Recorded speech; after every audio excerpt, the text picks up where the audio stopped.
Hi guys, how's it going? Dr. Ken and Nurse Neisha back with you this evening, with you for the next edition of Monday Night Live. Monday Night Live. Every Monday night we're live right here, 7 p.m. Central Standard Time on Facebook and YouTube. And I think next week we're going to be live on those two channels and Neisha's Facebook and YouTube as well, just so that we'll see how it goes. Yeah, we'll try it next week. Also, happy Labor Day. I know we may have a lower audience today because everybody's grilling out and having fun at the lake and the pool, and yeah. I don't blame you. Yeah, have one for us. Sparkling water, that is. Yeah. So, yeah, to all our friends in the U.S., happy Labor Day. I don't think it's Labor Day. Oh, no, I guess not. So, yeah. That's a states thing. Speaking of which, where are you right now? Tell me in the comments, what city, what state, what country are you joining us this evening? How you doing? Doing pretty good. Yeah? You've been busy? Yeah. Today? Me too.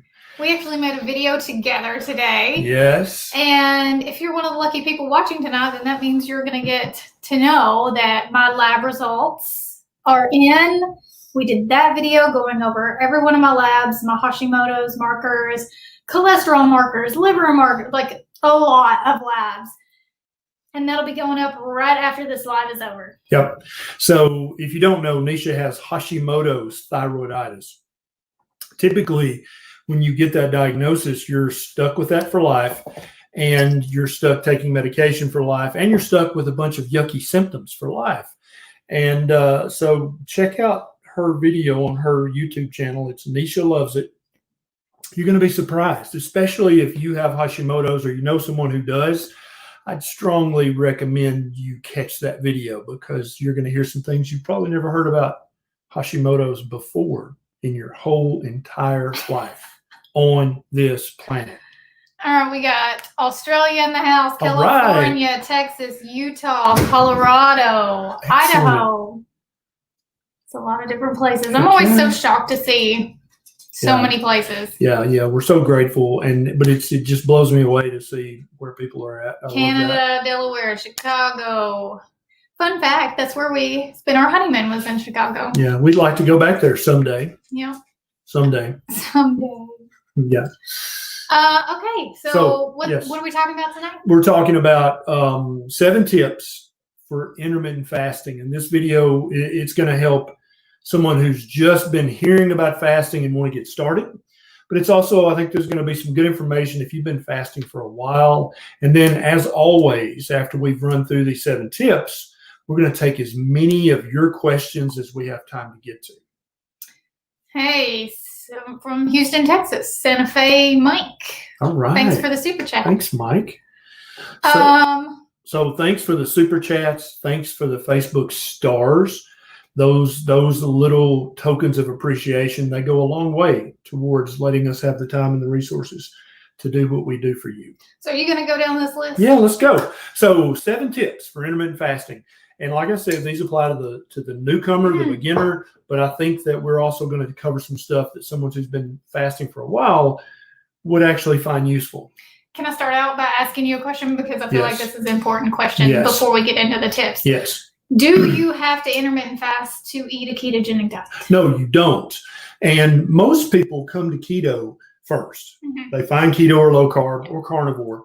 And then they're eating a diet so rich in fats and proteins and vitamins and minerals that they're satiated. They're just not hungry. So it's super easy to start fasting. But the other day I was on Twitter. You know, I like to get on Twitter when I want to have slap fights with vegans and the ADA and the AHA and the AMA. So if you're in the mood for snarky rebuttals, go follow me on Twitter. But there are a lot of people come to keto after they started fasting first, and I think that's due in great part to the wonderful book by Dr. Jason Fung about intermittent fasting.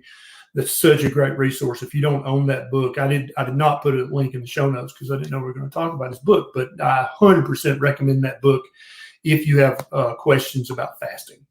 So tip number 1 is we're going to do 8 tips, because tip number 1 is Fasting's not hard. Fasting is easy. You already fast. And so if you're brand new to this, you're like, no, I don't. Yeah, you do. Everybody does. No, I don't. I don't. Yeah, you do. Every night when you're asleep for 6 or 7 or 8 hours, you're not eating, right? That's fasting. So you're already fasting. So congratulations. Now, what we're going to tell you is that you can extend that fast.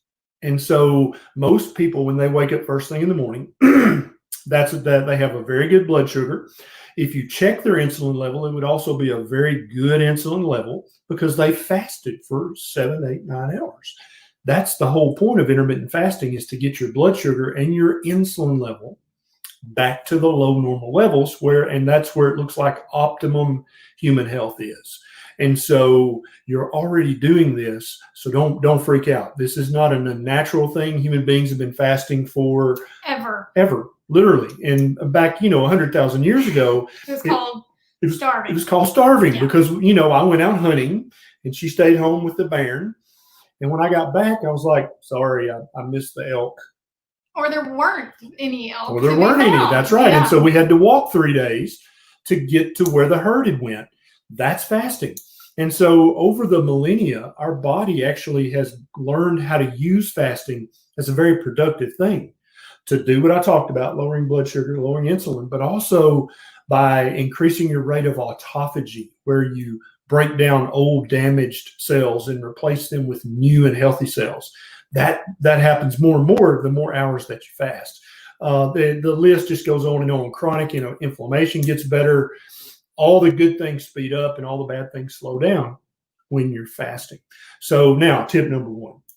Before you get off on a tangent, he's going to go off on a tangent. So if you have a question to ask, wait till he is maybe done with his 7 tips, because we won't be able to find your question in the comments. Yeah, because they're going by pretty fast. So tip number 1 is drink during your fasting hours. So you've already fasted for 8 hours and you're like, I'm going to fast for 2 more hours after I wake up. But I'm going to be bored because I got nothing to do. I'm not going to eat breakfast. I'm not going to eat my bowl of cereal and skim milk. So what am I going to do instead? What can I drink while I'm fasting? Water. Yeah, always water, right? Sparkling water is fine. We drink our Topo Chico or our San Pellegrino while we're fasting. You can drink black coffee while you're fasting. The things that you want to avoid while you're fasting is anything with carbohydrates in it, definitely. Anything with protein in it, probably. And then for some people, any sweeteners of any kind, even keto-approved sweeteners like stevia and monk fruit, might elevate your insulin enough because of the cephalic phase insulin response to actually break your fast. And it may even make you hungry too. It'll start to give you the cravings. That's exactly right. So black coffee's fine. Unsweet tea is fine. Any tea, black tea, white tea, green tea, but you just don't want it to taste sweet.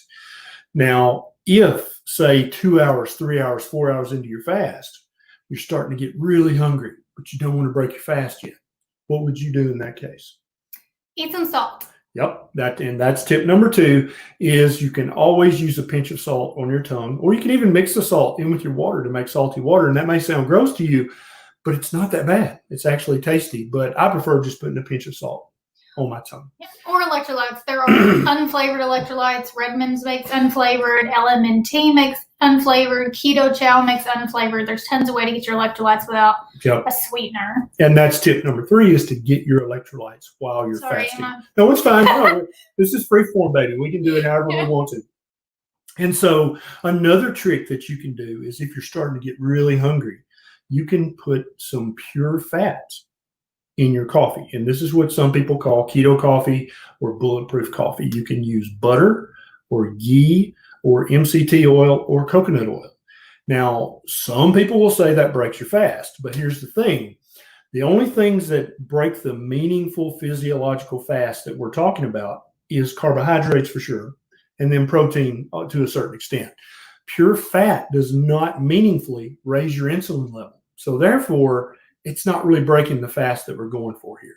And so if you need to add a teaspoon of grass-fed butter in your coffee, or if you need to put a few drops of MCT oil and then froth it up really good, I think that's fine. I want you to only add the fat if you're really hungry and you're about to break your fast sooner than you want to. Does that make sense? That makes sense? Mm-hmm. Okay, good deal. Now, we're not talking about loading your coffee up with like 4 tablespoons of butter here. Because your body has to burn that fat before it burns the fat that you're wanting to burn. So what you want to do is add the minimum amount of fat that hacks your hunger hormones and turns off your hunger, so that now it's effortless to fast again. You can keep sipping your coffee or whatever and you feel fine. That's the goal of the fat. There's nothing magical about adding half a stick of butter to your coffee, although it is delicious. That's probably going to break your fast. For most people, heavy whipping cream is going to break their fast because it still has some carbohydrates and it has some protein. So although heavy cream is delicious, probably keep that out of your fasting coffee, or only add a tiny bit of heavy cream, whipping cream. I've seen in the comments some people on Facebook are having a problem watching this. If you go on YouTube, it's on YouTube as well. So is it glitching? For some people, but there are some people on Facebook that says they're watching it fine on Facebook. But if you're having an issue on Facebook, maybe you can't hear me. But in the comments, those of you who can see us, tell them to go to YouTube or we're on YouTube as well. Give them a little tip. So the next tip is to start slow, and this is for the newbies. You're already fasting for 8 hours while you're asleep. So the best way to extend your fast is to not eat for 2 hours after you get up, and then you can break your fast, and then stop eating 2 hours before you go to bed. And that way you now have a 12-hour fasting window because you added 4 hours to your fast, your sleeping fast. So that's 12 hours, and that's a great start. After a few days of that, you can up it to 14 hours. And then after a few days, you can up it to 16 hours. And it looks like most people get the best benefits with the minimal effort with a fast that's somewhere between 16 and 20 hours long. And we do that every day. Usually I fast 18. His is usually 20. 18 to 20, depending. And then the last tip, we're talking about adjusting this around your family. We'll go into more detail about that. So the next one is which meal to skip. And there are some people who try to make this all sciencey. And like it's important, you do never skip breakfast or never skip dinner. The research I've looked at, and I've looked at a lot, I can't tell it makes any difference which meal you skip. Except for personally, I think it does make a difference. That's exactly right. Yes, yeah, but scientifically speaking, if it works out best for you to skip breakfast, if you've always kind of not been a breakfast eater, then that's the meal you should skip. But if it works out that it would be better to skip dinner, that works just as good. It's all about the hours of uninterrupted fasting that you're doing. So we usually skip breakfast. Yeah, works out best for our family. But that's not how I was doing it. Right, for me, exactly. I skipped the midday. So I would eat a late dinner and an early breakfast, and then I wouldn't eat in the middle of the day for the longest time. But now I'm eating basically when you eat. Yeah, and so that's kind of an intermittent fast, and that still does give benefits, no doubt. So she was getting about a 12-hour fast, then having a late breakfast, early lunch, and then fasting another good 6 or 8 hours, and then having a late lunch or early dinner. But I think it works better if you compress 2 meals close together, and then you have a much longer fasting period. And that's what we do now. That was in the beginning. Yeah. I had a hard time with fasting at first, but no, it just happens naturally. Yeah. And I think that's a great point to make. The first time she fasted, I thought she was going to die. And she was right in the middle of her Hashimoto's crisis, and she was also about fixing to start my cycle. Right, her monthly cycle, and that was a bad time to try to fast for the very first time. I actually vlogged that. It's on my YouTube channel if you go back, and it's hilarious. I'm so salty. And so if you try to fast your first time and it sucks and you fail, don't give up, because that happens to a lot of people. Most of us have went our entire lives and who have never went for more than 8 hours without eating. And so our body freaks out for a second, like, what the hell? Is it Armageddon? Why have we not eaten? It's been 10 hours. Why are we not eating? But once your body understands and remembers, oh, yeah, I've got the DNA. We've been doing this as a species for 250,000 years. We can do this, no problem. But that first time may be rough. So don't give up on that first time. Also, I will say it seems pretty consistent to for a lot of women that I talk to, that if they try to fast in the days leading up to their cycle, they have a harder time. So just keep that in mind. If you are a woman, it's fine on those days to not do that. Listen to your body, do what feels good. Yeah, and definitely don't do your first fast before that week. No. Yeah, don't do that. Okay, now what about when you break your fast? Are there things you can do during your feeding window? That's what we call it. So your fasting windows when you ain't eating, your feeding windows when you're open. You can eat if you like. You ain't eating. That's right. If you didn't know, we're from Tennessee. I don't know if you could tell or not. But so when you do eat a meal, in order for you to be successful with your next fast, what you eat absolutely matters. So you want to eat meals that are very rich and high in fat and very rich and high in protein. And any meal that's high in fat and protein, if it's a natural, real food diet, is also going to be very rich in vitamins and minerals. What many people do, they come to fasting because they're trying to lose weight. So when they do eat, they're like, "Ooh, I'm just going to eat a 3-ounce portion of salmon." What would you say about that? That is not enough salmon. It's not enough salmon. No, eat when you're intermittent fasting, when you break your fast, you need to eat until you're comfortably stuffed with good fats and good protein, which are all by definition going to be full of vitamins and minerals. That way you're getting every fatty acid you need, every amino acid you need, and all the vitamins and minerals.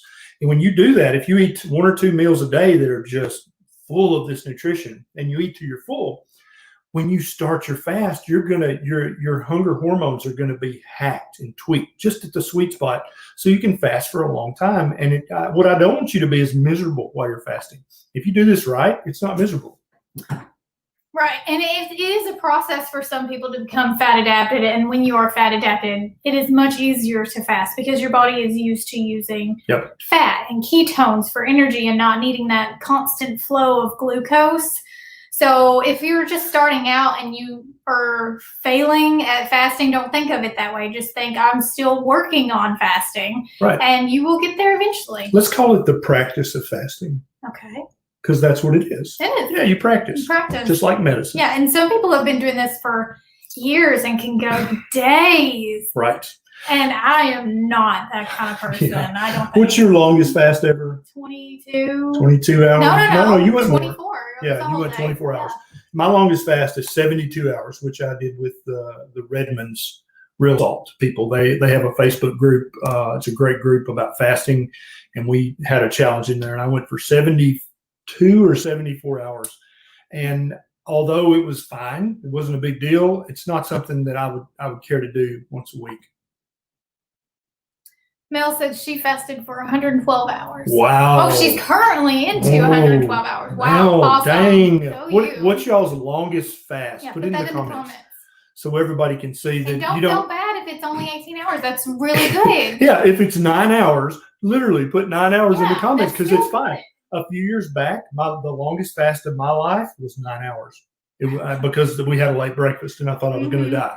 Yeah, that's everybody's longest fast at some point in their life. But unless you come from a fasting family, you've never done this in your life. So put your record in the comments. Wow, you guys are impressive. Wow. Dang, look at that. We got some fasting pros in here. Heck yeah, awesome. I love it. So the next, I've already hinted at this, but you need to eat full portions. No calorie restriction. No portion size controlling, none of that. You don't do that when you're eating what I consider the guidelines of a proper human diet. You fast for 16 to 20 hours a day, and then you eat like you mean it. Okay, so stop worrying about palm-sized portions of this or that. Eat as much salmon as you want. Eat as much beef as you want. Eat as many eggs as you want. How many eggs you have this morning? 6. When you broke your fast? 6 eggs in butter. Did Beckett get half an egg, or did you eat them all? No, he was asleep, so I ended up eating them all. 6 eggs. Okay, she weighs 100 pounds, and she ate 6 eggs cooked in butter. So don't limit your portion sizes. That doesn't help in the long run. What's next? The other day, I ate 5 eggs for breakfast, 4 cheeseburger patties with cheese. Yep. Prime rib. It was a 8-ounce prime rib, big fatty prime rib. I ate every single bite. I didn't even get one bite. 12 shrimp, And then I treated myself to some vinegar slaw. That's one day. That's one day of eating. One Yeah. day. Yeah. And so you get to eat as much as you need. So do not limit yourself based on calories or based on portion size. Don't do that. Don't overfeed yourself. Right. Yeah. I'm not saying stop eating. this is not an eating contest. Don't try to eat 142 hot dogs. That's not the point. The point is to eat until your body says, hey, you're full. Then stop eating. Right. Yeah. Listen to your body. It's pretty smart. Now, there are some people out there who have a history of eating disorders, of overeating. I know Nurse Cindy talks about this all the time, that for her, she has to keep herself in check. Not because she may eat the wrong foods, but if she gets in the habit of just eating and eating and eating, she can overeat to the point where she is uncomfortable, she is unwell, like those type of things. Like, if you're that kind of person, keep it in check, but don't calorie restrict. Yeah. And I consider starving yourself to be an eating disorder as well. Although it may not be in the DSM, 6 now, are we up to, or 7? I mean, I feel like.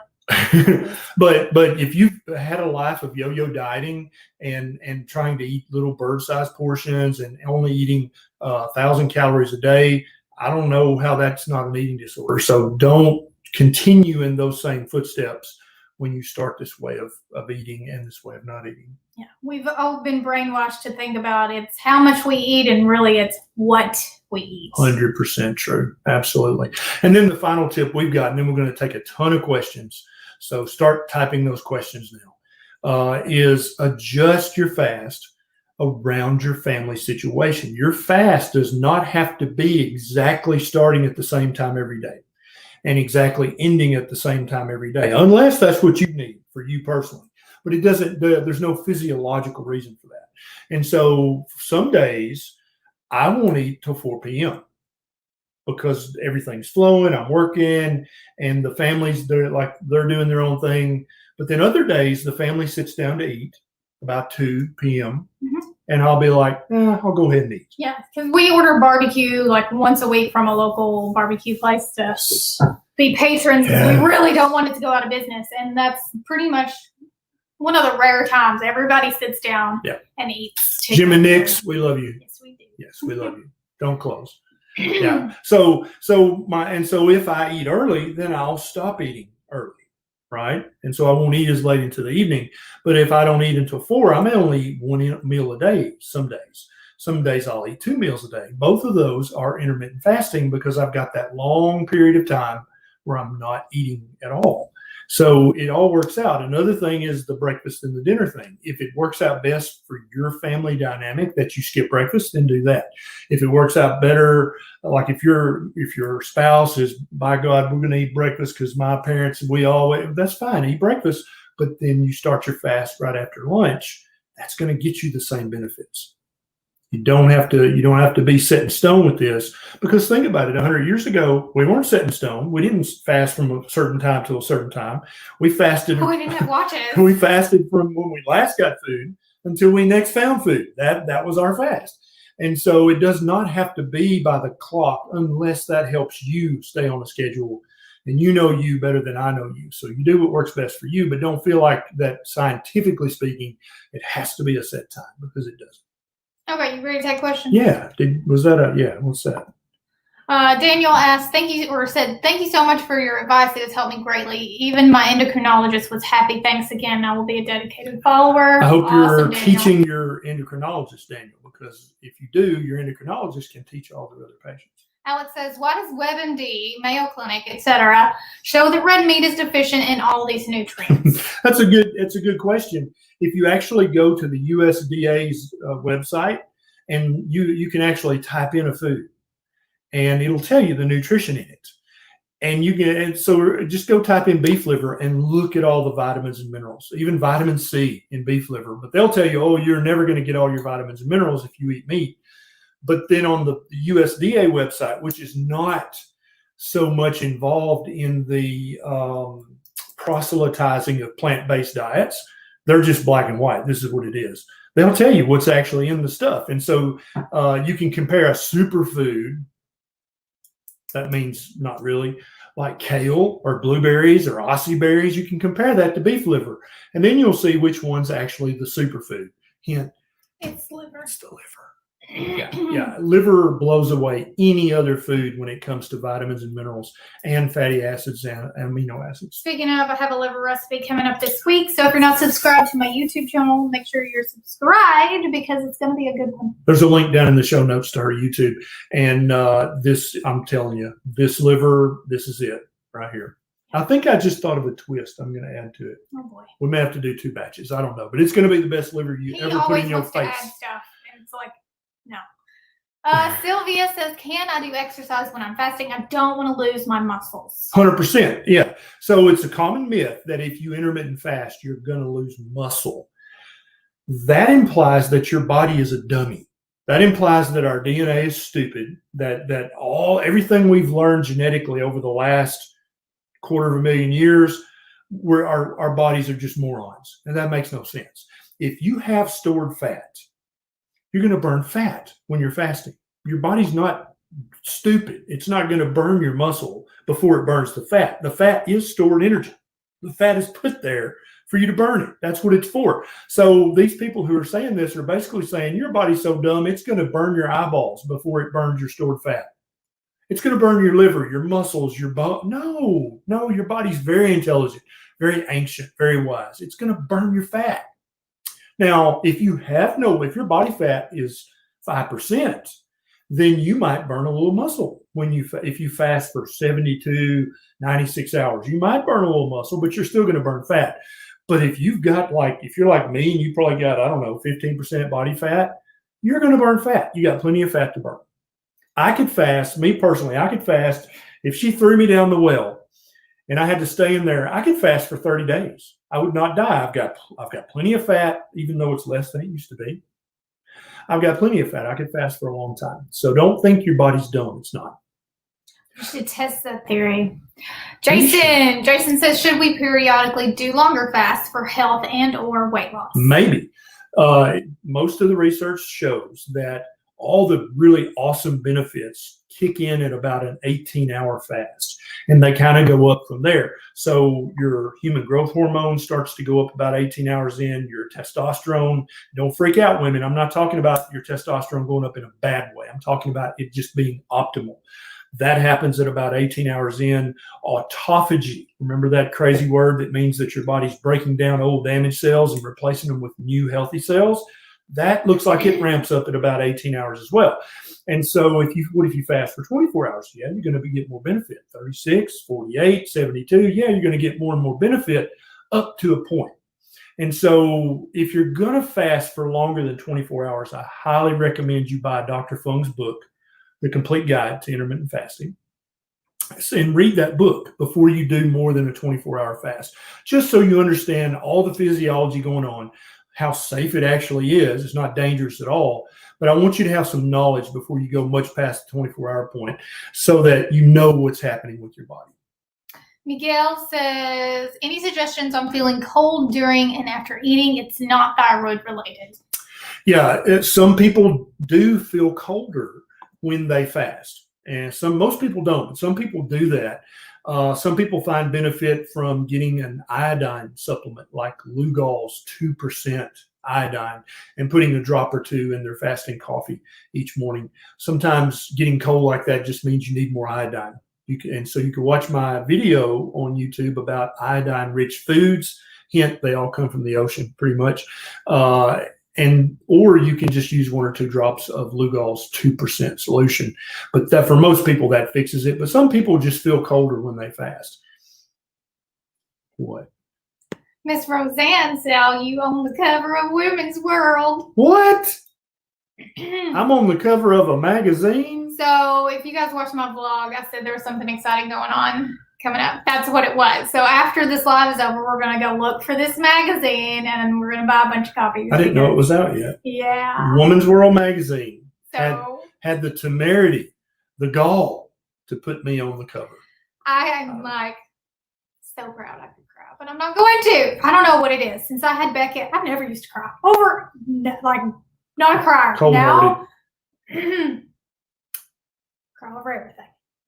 So annoying. That baby woke up your frozen heart. Apparently so. Okay, David says, Neisha and Dr. Berry, I did 2 days fast and got down 351, and 2 weeks after the 2-day fast, I've gained 20 pounds on keto. Yeah, something's going on there, David. The human physiology doesn't work like that. And I'm not doubting your word. I'm just saying there's something else going on with you. Watch my video, the 13 reasons why you might stall, because those are also the 13 reasons why you might gain some weight. But if you don't hear anything in that video that makes you go, yep, that's what I'm doing wrong, then maybe go see your doctor and make sure there's not a medical reason that you're most likely holding fluid, because it's hard to gain weight that fast. It's hard to gain fat that fast, especially on keto. It's just almost impossible to gain fat. Cheryl says, does taking collagen powder break my fast? Yeah, collagen is protein. Don't put collagen in your fasting coffee. I've got a YouTube video about how to get plenty of collagen in your diet for your hair, your nails, your skin, and every other part of you that needs collagen. You don't have to waste your money on collagen powder. Collagen powders are not dangerous. So the one you bought, go ahead, Cheryl, and use it during your feeding window, but it's going to raise your insulin level enough to break your physiological fast if you put it in your fasting coffee.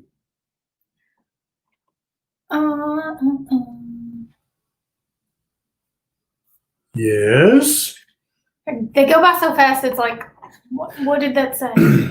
Okay. Miss Roberta says, will apple cider vinegar in the morning break my fast? Probably not, because there are no carbohydrates, no protein, and no fat.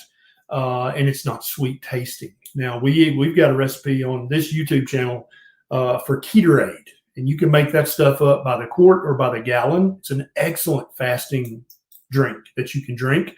That's what else I got in it? You remember? Lemons and limes. Yeah, same thing. But it's but sparkling water with a splash of apple cider vinegar and a squeeze of a drop or two of lemon. It's very tasty. And you can put some salt in there. You can put some of Keto Chow's electrolyte drops in there, and it gives you all your electrolytes, and it gives you something to drink that has some flavor but no sweetness. And so it's not going to raise your insulin. Stacy, hey Stacy, new Hashimoto's patient here. Should I change my fasting practice because of that? Previously, no real problem with fasting, but are things different now? I also have Hashimoto's, in case you didn't know. If you feel good, keep doing it. There's nothing wrong with fasting just because you have a new diagnosis. As long as you feel good, keep on going, girlfriend. Yeah. Every human on the planet can fast. It is healthy for every human on the planet to fast. I have a good friend, Andrew Berger, who's a type 1 diabetic, and he fasts for at least 18 hours every day. And now, if you're a type 1 diabetic or you know one, you're probably saying, wait a minute, type 1s can't fast. They'll die. No, trust, they will not. Everybody can fast and benefit from fasting, unless your body fat percentage is like 3% or less. Then maybe you shouldn't fast longer than 16 hours a day. Lisa also has Hashimoto's, and she wants to know, can fasting keto carnivore help my Hashimoto's go away, or possibly not take meds even though I haven't had a thyroidectomy? That is such a good question, and we didn't plant that question. That's actually an honest, that's a real person. Yeah. Well, Lisa, after this live, in about an hour, my video with all of my lab results from treating my Hashimoto's with Ketovore will be up. I did actually stop taking my medication in January against her doctor's advice. Yeah, okay. Whatever, it was fine. He wasn't going to tell me no, and I knew that. But don't do that. Talk to your provider and tell them, I would like to start weaning my dose down. I want to see how I do if I just treat my Hashimoto's with diet and just see how it goes. I mean, what's the worst that can happen? Right. We'll have to go back up on your dosage, and that's okay too. Right. Yeah, we'll follow lab work closely. We'll recheck in 3 months. I just want to see what it does.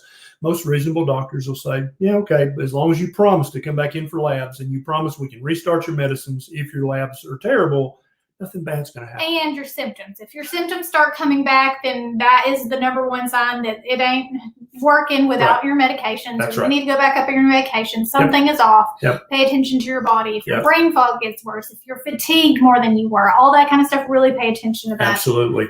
We've had multiple friends reach out to us on social media who have low thyroid, hypothyroidism, or Hashimoto's who have been able to decrease their dosage with the help of their doctor because of a keto or ketovore or carnivore diet, plus or minus intermittent fasting. So it wouldn't surprise me at all if at worst case scenario, you can decrease your dosage. But some people think they can decrease their dosage even more than that. I'm bold. You are bold. Okay. Let's see here. Whoop. Gosh, they're so fast. Thanks for the stars, guys. Thank you. All right, here's a good one. Stacy has gastric bypass. She wants to know, can she do that? Can she fast with gastric bypass? Oh, 100%. Stacy, you can absolutely fast. Now, people with gastric bypass, depending on which one you had, you may not be able to eat one gigantic meal a day like some of us do. So you may have to have a 6-hour feeding window and have 3 smaller meals during your 6 hours. But if those meals are full enough of fat and protein, then you'll be able to do your 16, 18, or 20-hour fast, no problem. And you'll receive just as much benefit as anybody else would. Okay. I don't know what that means. Sylvia wants to know, how does fat affect essential tremors? I'm guessing you mean fat in your diet. How does that affect essential tremors? Many people notice that their essential tremor gets less noticeable when they're eating a ketogenic diet or a carnivore diet. Now, every human being has an essential tremor. Everybody, without exception. When you're younger, you can't see it because the frequency is too fast. As you get older, it sometimes gets more noticeable. But many of you guys have found out that if you have a glass of wine or a little bit of alcohol, that it calms your essential tremor down. A lot of people notice when they're in ketosis, which is what you're going to get from eating a diet rich in fat, essential tremor gets less noticeable. Now, everybody's still going to have their essential tremor, but you don't really care that you have it. You just care that other people can see it, right? And so if it gets less noticeable, that's a victory. Marlon wants to know, what is the best way to break a 36-hour fast, or really any longer fast? Yeah, if you're just fasting for 16 to 20 hours, you don't really have to take any special precautions. You can just sit down and eat a rack of ribs and 12 eggs. It's fine. But if you fast for longer than 48 hours, some people have some gastric upset if they eat too much too quickly. So if you're fasting for longer than 48 hours, I would recommend that you eat a scrambled egg, scrambled in butter, and then wait 30 minutes. Give your body time to digest that and enjoy that. Then you can eat a full meal. Especially now, if you're fasting for longer than 5 days, then definitely you need to read Dr. Fung's book. There is a thing called refeeding syndrome that can happen if you're fasting for super long periods of time. And I'm not saying anything negative about longer fasts. I'm just saying you need to know what refeeding syndrome is. You need to know how to prevent it so that you don't have to worry about it. This is a good one. It's not really about fasting, but I feel like this gets brought up a lot. Good. So Janine says, is it true Hashimoto's patients should not take iodine, that it will make it worse? Reed possibly could take iodine with selenium. Yeah. So every human on the planet needs a good source of iodine and selenium. Possibly. Everybody. Okay. But people with Hashimoto's, to pretend like they magically don't need iodine, I don't even understand where that comes from. I've got a whole video on my YouTube channel about iodine, and I've got the research linked in that video to what I'm about to say. All the experts out there think that only your thyroid needs iodine, and that's just not true. Every cell in your body needs iodine and uses iodine every single day. So you're eating a good source of iodine for your entire body. It's not just for your thyroid gland. So check out my other YouTube video after this is over, and you can, down in the show notes, has all the research. Every human cell we've ever looked at grabs iodine and pulls it inside the cell, and that costs the cell energy, and cells don't do that unless it's needed. But also, you can watch my Hashimoto's lab results video. Or that one. We talk about it there too. I take iodine supplements every day, and you can see whether or not that ruined my markers. And you eat a iodine-rich diet. Well, I've started. Well, you still pretty much. Yeah, it was pretty okay, but I've integrated way more seafood into my ketovore, where it used to just be like basically chicken and beef. Yeah. And I prefer you get your iodine from real foods, 100%. But some of us can't. Some of us need a little extra. And that's why I recommend the Lugol's 2%. It's super cheap and it's super safe. You can find that on Amazon. Okay, let's see here. Nathaniel says, are there negatives for teenagers fasting?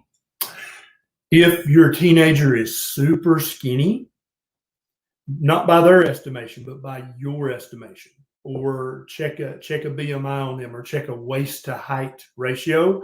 If they're super slender, then they probably don't need to fast. Teenagers already have an inherently high level of human growth hormone, and their testosterone is already optimal, and their cells are young and healthy. So there's no real need or compulsion for a slender, healthy teenager to fast. Now, if they've got a little belly pooch, or if they're overweight or obese or morbidly obese, then they're gonna benefit tremendously from a daily intermittent fast.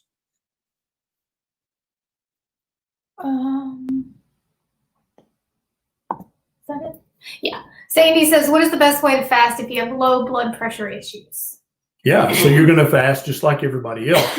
Your blood pressure, unless you're taking medications that circumvent your normal blood pressure control processes, not eating is not going to make your blood pressure bottom out. It's much more complicated than that, how your body controls your blood pressure. You can fast just like everybody else.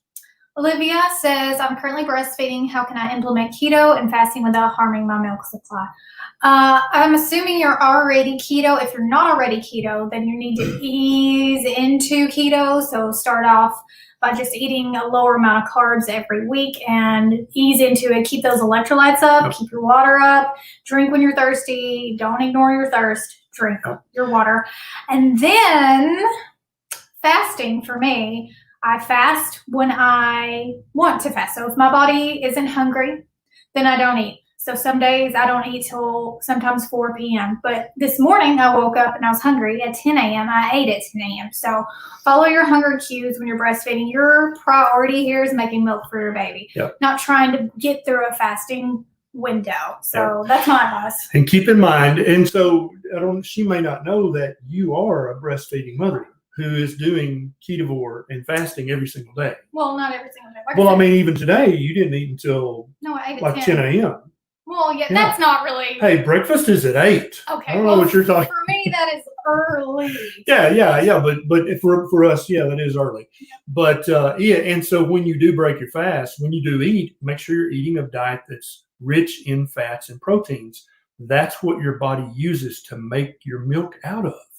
There are carbohydrates in your milk, but your liver can make all the glucose that your body needs and use the amino acids from the protein you're eating to make all the carbohydrates that your baby needs. Even though I'm eating 95% meat, my breast milk is very sweet. Beckett seems to really love it. But it still has all the carb count that breast milk should, because what's breast milk for? It's to make a baby grow fast. Quickly, yeah.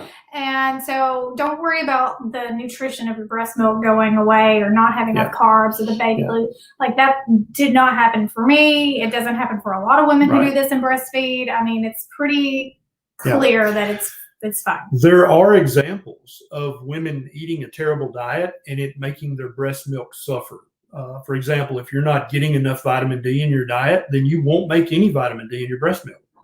If you are eating a high carbohydrate processed food diet with not enough fatty acids in it, and that has way too many vegetable oils in it, you will actually put more omega-6 fatty acids in your breast milk than you should. And you won't put as much omega-3 fatty acids in your breast milk.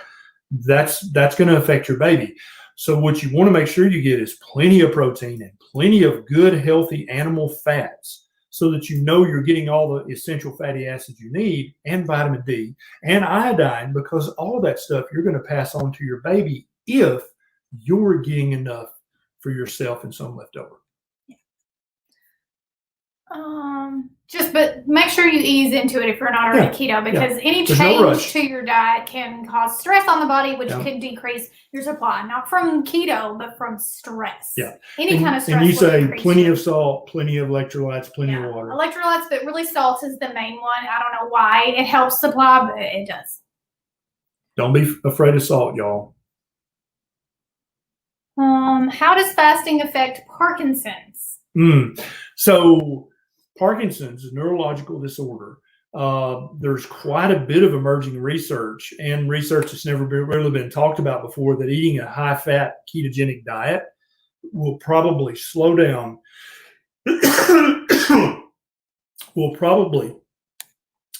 the progression of your Parkinson's and make your symptoms less severe. Intermittent fasting may or may not help that. That hasn't been looked at as much. I can't think of a reason that would hurt your Parkinson's.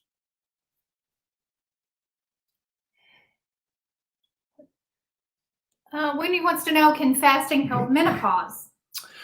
Keto definitely can slow down, even reverse menopause. Women, I mean, that's one of the first things in my medical practice when I thought, keto, it does a lot of stuff.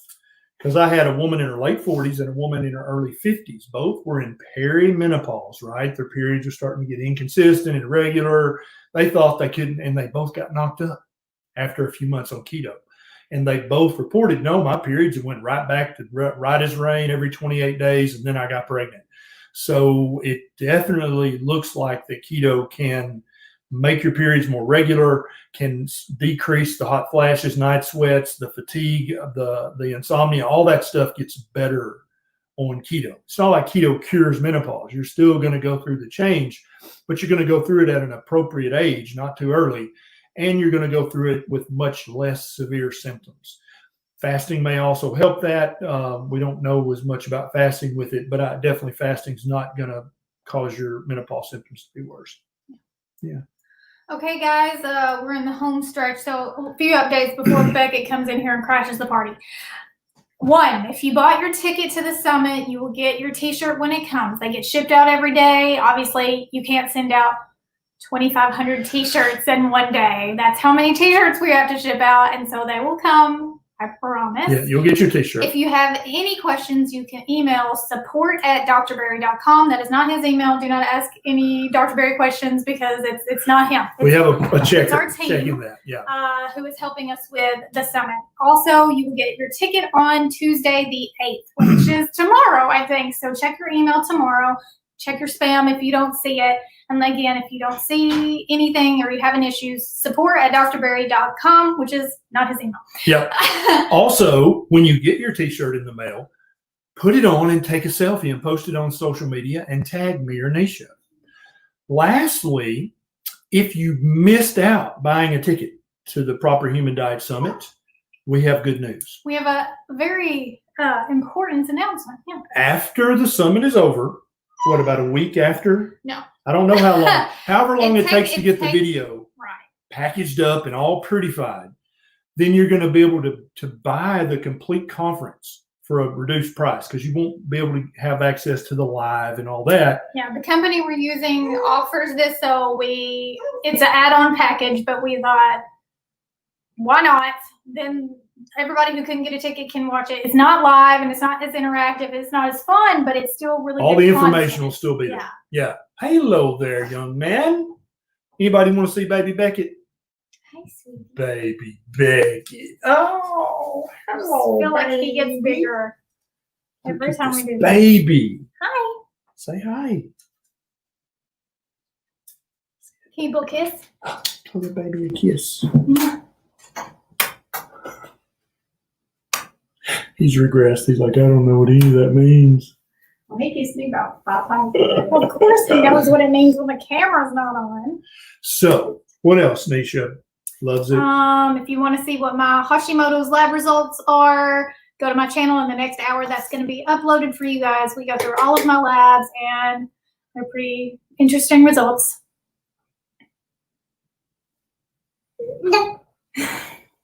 He loves Sharpies. Yeah. He's yet to be able to get the top off yet. So he will. Yeah, then he'll no longer be allowed to play with them. But right now he loves them.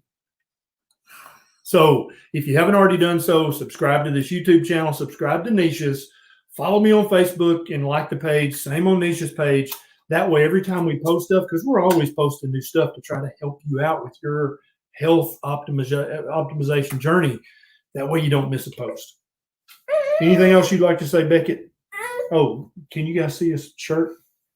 Yeah. This is from our friends at Greek Goes Keto. They sent this a long time ago, but he finally can fit into it now. Beckett loves it. No, Beckett didn't. Oh, Beckett did it. Sorry. Beckett did it. That's going to be what we're saying a lot around here when he starts walking. What happened to this? Beckett did it. Yeah. All right, guys. Thanks so much for joining us. There you go. Baby, good job. Yay! Yeah. Good job. Now clap. Yay. Can you clap? We do this every Monday night, good Lord willing, and the creek don't rise, 7 Central Standard Time here on YouTube and on Facebook. So make sure you check in every week for more interesting topics and Q&As. That's right. Thanks so much for joining us. Thanks for the stars and the super chats. Tomorrow night, Tuesday night at 6 p.m., we're going to be live in our private Facebook group. If you want to get in that group, if you didn't get enough of us tonight, you can become a Facebook supporter, or you can become a patron on patreon.com. Then you have access to a whole nother hour of this foolishness every week. All right. Yeah. That's all for this week. We'll see you in the next one. Thanks so much, guys. Bye. See you next time.